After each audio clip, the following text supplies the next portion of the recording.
बिस्मिल्लाहिर्रहमानिर्रहीम, अस्सलाम वालेकुम। मैं हूं हमजा शफीक। मैं हूं हफ्सा। सिर्फ हेडलाइंस आपने जानी। सबसे पहले आपको बताएं, ईरान का इसराइल पर जवाबी हमला।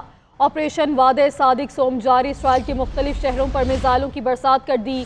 इसराइली जौहरी तहकीकी मरकज़ और एयरबेसिस को निशाना बनाया गया। 5 मरहलों में किए गए हमलों के पहले 3 स्पेल्स में कम अज़ कम 200 मिसाइल फायर किए गए। 4 इसराइली हलाक, 63 जख्मी हुए। तल अबीब और यरूशलेम पर भी मिसाइल फायर। 9 इमारतें मुकम्मल तबाह कर दी गई। सैकड़ों इमारतों को नुकसान पहुंचा। हर तरफ आके शौले, आसमान पर धुएं के बादल छा गए। इसराइली वजारत दिफा के करीब इमारत आग की लपेट में आ गई। उधर सरबराह पासदारान इनकलाब के कमांडर जनरल अहमद वहीदी का कहना है, मिसाइल हमलों में इसराइल के 150 अहदाफ को कामयाबी से निशाना बनाया। तल अबीब में वजारत दिफा, सनती और फौजी मराकज़ भी निशाना बने। जिन तनसीबात से ईरान और गजा पर बम बरसाए जाते हैं, उन तनसीबात को निशाना बनाया। ईरानी फौज का 3 इसराइली तैयारे गिराने और 1 खातून पायलट को हिरासत में लेने का भी दावा। ईरानी मीडिया के मुताबिक ईरान के शहर शिराज में धमाका सुना गया। तो इसराइल के ईरान पर हमले न थमे। ईरानी शहर अबादान में जौहरी तनसीबात पर हमला। तबरेज़ रिफाइनरी के करीब भी धमाके। जंजान शहर में फौजी अड्डे को निशाना बनाया। महराबाद में एयरबेस पर बमबारी। लड़ाका तैयारों के एंगर को निशाना बनाया। रनवे, इमारतें या दीगर सहूलियात मुतासिर नहीं हुई। तेहरान में रहायशी इमारत पर हमले में बच्चों समेत 60 शहरी शहीद हुए। बच्चों समेत मुतअद्दिद अफराद के मलबे तले दबे होने की इत्तलात हैं। ईरानी मीडिया के मुताबिक हमलों में 3 ईरानी न्यूक्लियर साइंसदान जाम शहादत नोश कर गए। अली बुकाई करीमी, मंसूर अस्करी और सईद बोर्जी जान की बाजी हार गए। शहीद होने वाले न्यूक्लियर साइंसदानों की तादाद 9 हो गई। ईरानी फौज के मुताबिक हमले में 2 सीनियर ईरानी फौजी अफसर भी शहीद हुए। ब्रिगेडियर जनरल गुलाम रजा मेहराबी और जनरल स्टाफ के नायब सरबराह बराए इंटेलिजेंस ब्रिगेडियर जनरल मेहदी रबानी निशाना बने।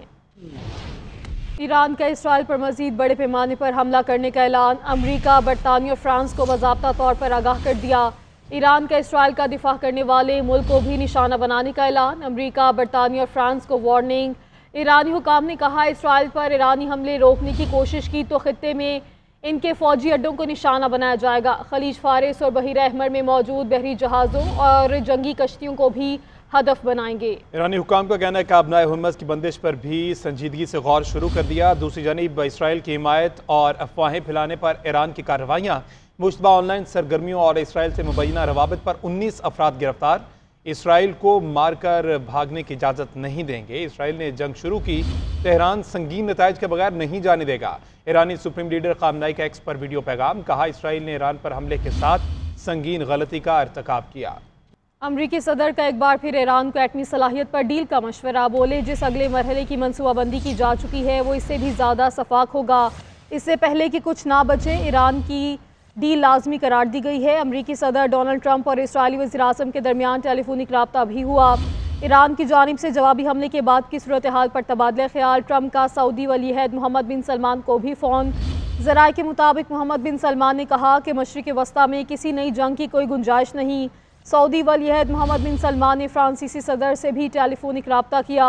दोनों रहनुमाओं ने कशीदगी कम करने की हर मुमकिन कोशिश करने और तहम्मुल और बर्दाश्त से काम लेने की ज़रूरत पर जोर दिया।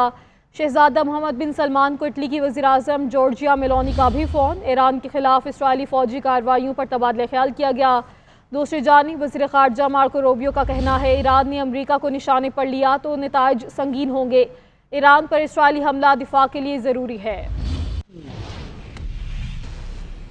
तो इसराइल ने ईरान की एटमी तनसीबात को निशाने पर ले लिया। तंजर में यूरेनियम अफजूदगी का प्लांट तबाह हो गया। ताहम आलमी एटमी तवानाई एजेंसी का कहना है कि ताबकारी का कोई खतरा नहीं। सोनी फौज ने ईरान के शहर अस्फहान में भी न्यूक्लियर तनसीब को निशाना बनाने का दावा किया है। अरब मीडिया के मुताबिक अस्फहान में यूरेनियम अफजूदगी के लिए इस्तेमाल होने वाली इमारत और तजर्बा गाहें मुकम्मल तौर पर तबाह हो गई। उधर ईरानी हुकाम का कहना है कि हमलों से ईरानी एटमी सलाहियत को कोई नुकसान नहीं पहुँचा। जोहरी मवाद महफूज मकाम पर मुंतकिल कर दिया गया है।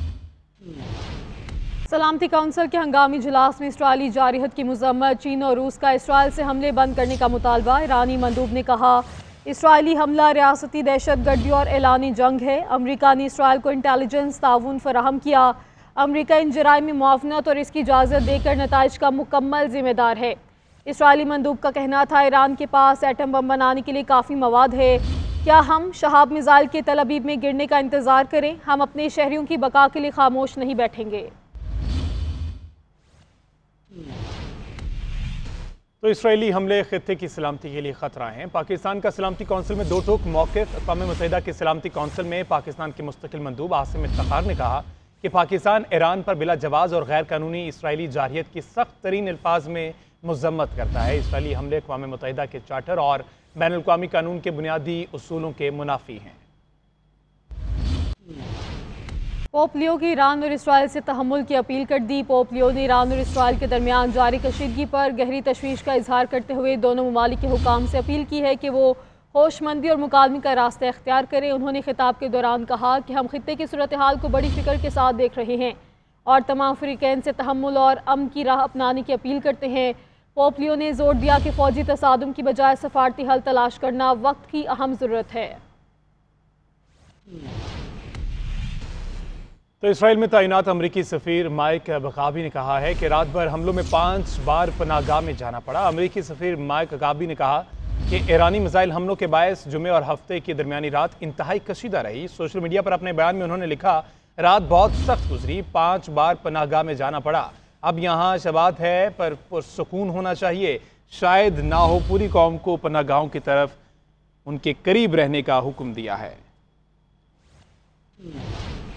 तो खबर यह कि खैबर पख्तूनख्वा में सेहत और तालीम के शोबे का बुरा हाल है। खैबर पख्तूनख्वा में 55 लाख बच्चे स्कूलों से बाहर हैं। बानी पीटीआई ने ओवरसीज पाकिस्तानियों को तरसीलात ज़र भिजवाने से रोकने की कोशिश की। वफाकी वज़ीर इत्तलात अताउल्लाह तारर का कौमी असम्बली में इज़हार ख्याल, कहते हैं वफाकी बजट में तनख्वाहदार तबके को भरपूर रिलीफ दिया गया है। केपी गवर्नमेंट ने कल बजट पेश किया। मुझे ये बताइए, आपकी अब वहां पे हुकूमत को 11.25 साल हो गए हैं, आज तक केपी का लिटरेसी रेट क्यों नहीं बढ़ सका? 51% लिटरेसी रेट है, पंजाब से भी कम है, सिंध से भी कम है, और बातें आप हमें करते हैं। क्या कोई ये बता सकता है कि कल केपी के बजट के अंदर कौन सा ऐसा इनकलाबी कदम उठाया गया है जिससे आप लोगों के हलकों के अंदर एक रेवोल्यूशन आ जाएगा? हम तो चाहते हैं कि केपी भी हमारे दिल के उतना करीब है जितना पंजाब है। आप लोगों ने टाइम जाया किया। बिस्मिल्लाहिर्रहमानिर्रहीम, अस्सलाम वालेकुम। मैं हूं हमजा शफीक। मैं हूं हफ्सा। सिर्फ हेडलाइंस आपने जानी। सबसे पहले आपको बताएं, ईरान का इसराइल पर जवाबी हमला। ऑपरेशन वादे सादिक सोम जारी। इसराइल के मुख्तलिफ शहरों पर मिसाइलों की बरसात कर दी। इसराइली जौहरी तहकीकी मरकज़ और एयरबेसिस को निशाना बनाया गया। 5 मरहलों में किए गए हमलों के पहले 3 स्पेल्स में कम अज़ कम 200 मिसाइल फायर किए गए। 4 इसराइली हलाक, 63 जख्मी हुए। तल अबीब और यरूशलेम पर भी मिसाइल फायर। 9 इमारतें मुकम्मल तबाह कर दी गई। सैकड़ों इमारतों को नुकसान पहुंचा। हर तरफ आग के शौले, आसमान पर धुएं के बादल छा गए। इसराइली वजारत दिफा के करीब इमारत आग की लपेट में आ गई। उधर सरबराह पासदारान इनकलाब के कमांडर जनरल अहमद वहीदी का कहना है, मिसाइल हमलों में इसराइल के 150 अहदाफ को कामयाबी से निशाना बनाया। तल अबीब में वजारत दिफा, सनती और फौजी मराकज़ भी निशाना बने। जिन तनसीबात से ईरान और गजा पर बम बरसाए जाते हैं, उन तनसीबात को निशाना बनाया। ईरानी फौज का 3 इसराइली तैयारे गिराने और 1 खातून पायलट को हिरासत में लेने का भी दावा। ईरानी मीडिया के मुताबिक ईरान के शहर शिराज में धमाका सुना गया।